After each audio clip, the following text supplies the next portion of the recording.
Hvala, Alex. Richard, najlepše hvala. Rabin Goldstein. Čast mi je sedeti poleg vas.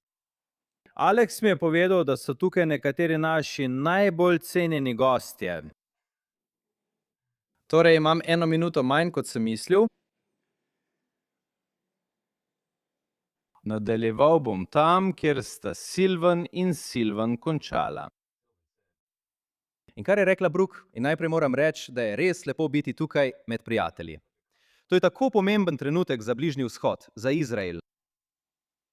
Veste, vojaško je Izrael pokazal izjemen uspeh in moč, odločnost. In skupaj z Združenimi državami smo odstranili neposredno eksistenčno grožnjo, saj smo uničili velik del iranskega balističnega in jedrskega orožarskega programa. Toda najtežji izziv Izraela zunaj vojaškega bojišča je težje opaziti. To je izziv vpliva zaznave.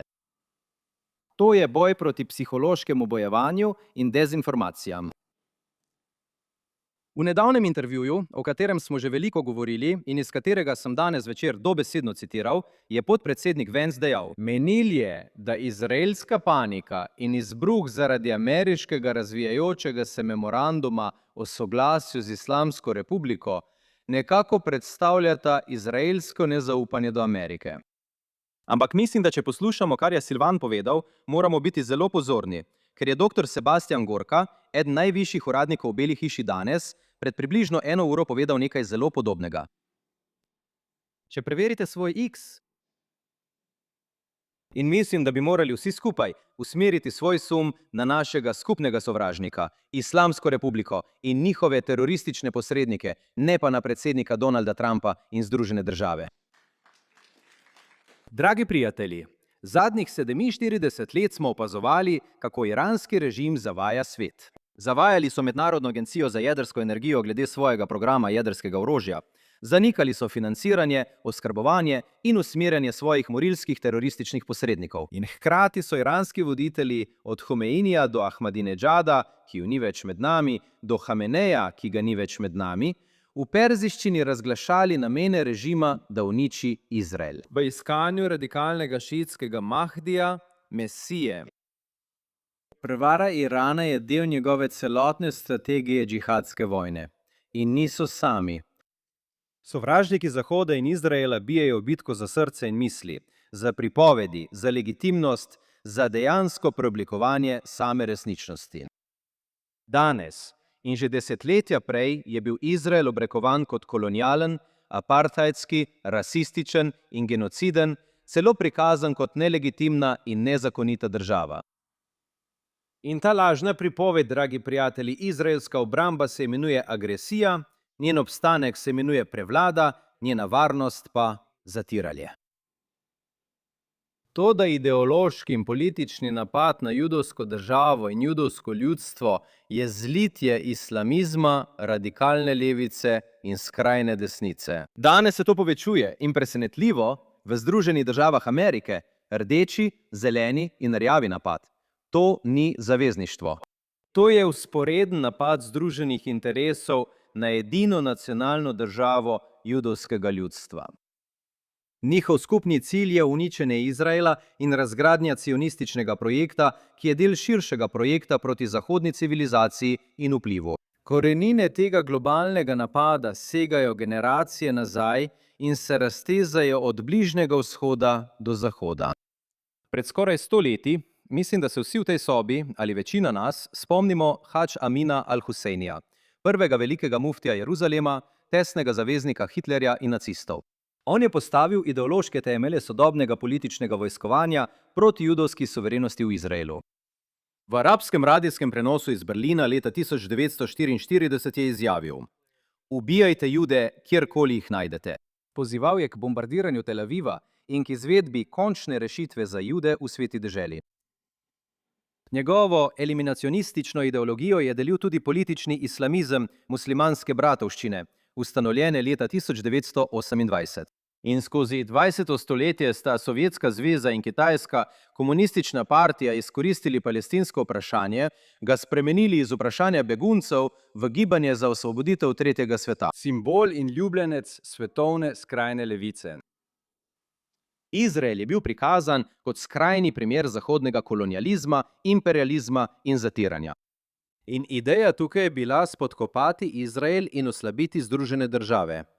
Spodkopati Izrael, ga uporabiti kot orožje za oslabitev Združenih držav. Arabske države in Sovjeti so nenehno, neusmiljeno napadali Izrael v Združenih narodih, medtem ko je Kitajska palestinskim teroristom zagotavljala pomoč in orožje. Ta kampanja delegitimizacije je dosegla vrhunec z resolucijo Generalne skupščine ZN 3379 leta 1975. Sionizem je rasizem. In Izrael praktično ni mogel storiti ničesar, da bi to preprečil.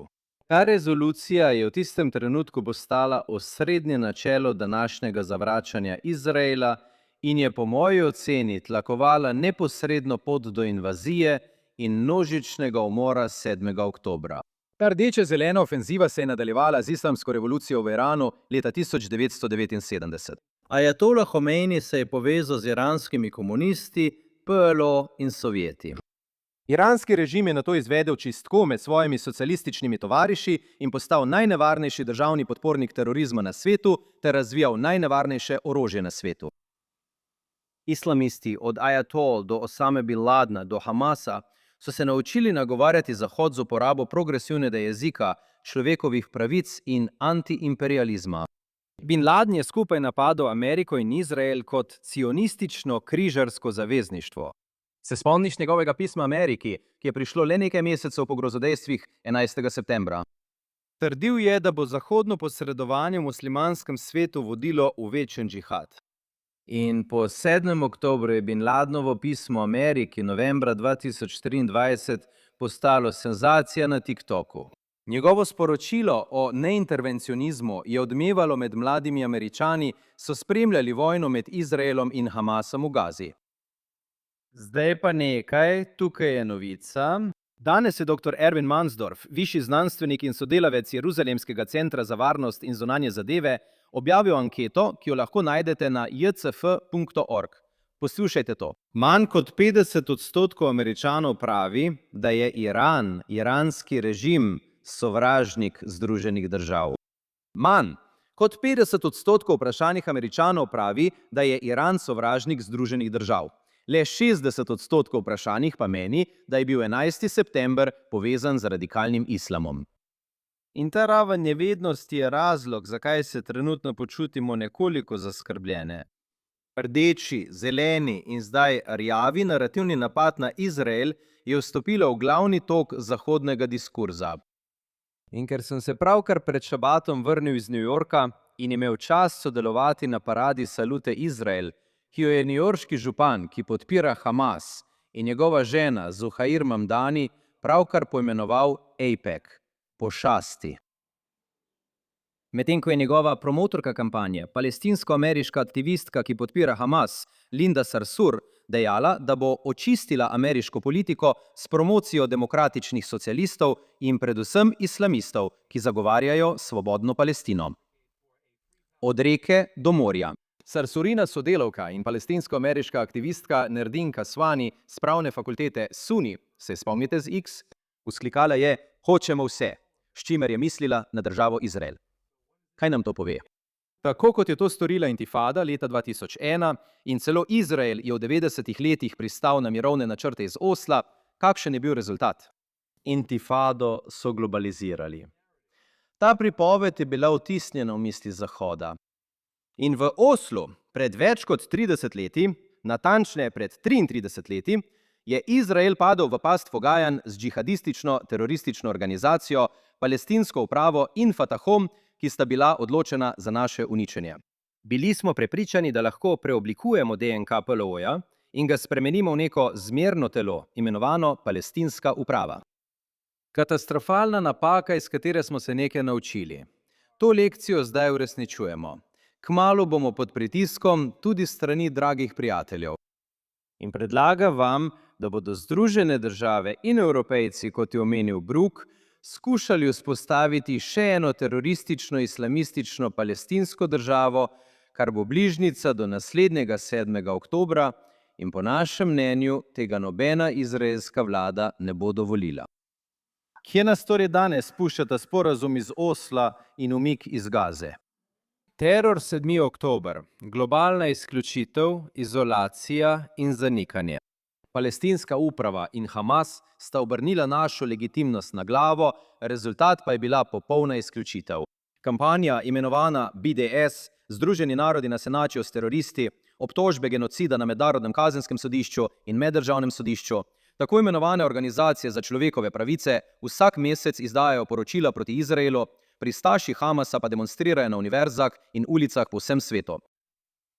Rusi, Kitajci, islamisti in globalna levica so se združili proti Izraelu in Ameriki.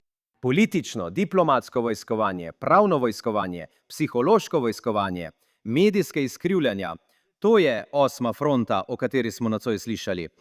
In ta 8. fronta si prizadeva za implozijo in uničenje države Izrael, tako da nas loči od judovske skupnosti v diaspori in od Združenih držav Amerike. Ta jedrska bomba ideoloških razsežnosti je bila že odvržena na Američane, posledice pa so Izrael spremenile v radioaktivni material v mednarodni skupnosti. Kaj mora Izrael storiti zdaj, da bi vodil kampanjo informacijske vojne? In to moramo storiti zdaj. To je trenutek tikuna, popravka, moramo biti pametni. Imamo prav, vendar moramo biti pametni. Osredotočiti se moramo na svoje sovražnike, ne pa javno napadati svojih zaveznikov. Moramo preiti v ofenzivo tako, da razkrijemo in napademo 8. fronto. Mednarodne institucije moramo pozvati k odgovornosti. Razkriti moramo radikalizem in si prizadevati za širitev Abrahamovih sporazumov ter za širitev tega, kar je predsednik vlade Netanjahu julija 2024 poimenoval Abrahamovo varnostno zavezništvo, za katero verjamem, da bo v prihodnjih mesecih obrodila sadove. To je bilo naše poslanstvo v JCA, Jeruzalemskem centru za varnost in zunanje zadeve, ter naše skupno delo z našo bližnjevzhodno ekipo Judov, Arabcev, Muslimanov, Kristjanov, Druzov, Kurdov in Irancev. Bližnji vzhod v steklenici iz Jeruzalema. In vsi se strinjamo, da je Izrael rešitev za bolj stabilen, varen in uspešen bližnji vzhod, brez tolerance do zlonamernih akterjev ali mednarodnih institucij, ki širijo obrekovanje in laži proti nam. Ničelna toleranca. Izrael se premika v pravo smer in poteza zunanjega ministra Gideona Saarja, da prekine stike z uradnico EU Kajo Kallas, ki je Izrael obrekovala z laži o apartheidu, je zelo dober začetek. Toda Izrael še vedno potrebuje bolj strateško in institucionalno rešitev. Potrebujemo nacionalni direktorat za strateški vpliv in informacijsko varnost, ki ga je treba ustanoviti zdaj. In ta bi moral poročati neposredno uradu predsednika vlade. Ta štab bo integriral in združil sporočanje enote tiskovnega predstavnika IDF, obveščevalnih agencij, kibernetskih enot, zunanjega ministrstva in vseh naših veleposlaništev po svetu. In direkcija bo spremljala po vsem svetu. Zgodaj bo zaznala grožnje, odzvala se bo hitro in usklajeno. Uporabila bo podatke in tehnologijo, umetno inteligenco, odprtokodne obveščevalne podatke, analizo narativov za preprečevanje kriz in takojšnje odzivanje nanje, ko se zgodijo. Razkrivati mora tudi naše sovražnike. 24 ur na dan, vse dni v tednu. Združene države so ustanovile podobne urade za premagovanje Sovjetske zveze, če se spomnimo nazaj v 80. leta. In z veseljem bom kasneje z vami o tem govoril bolj podrobno. Izrael mora razumeti naravo vojne, s katero se sooča, in ustrezno ukrepati. Čas je zdaj. In hvala za vašo pozornost glede te zadeve.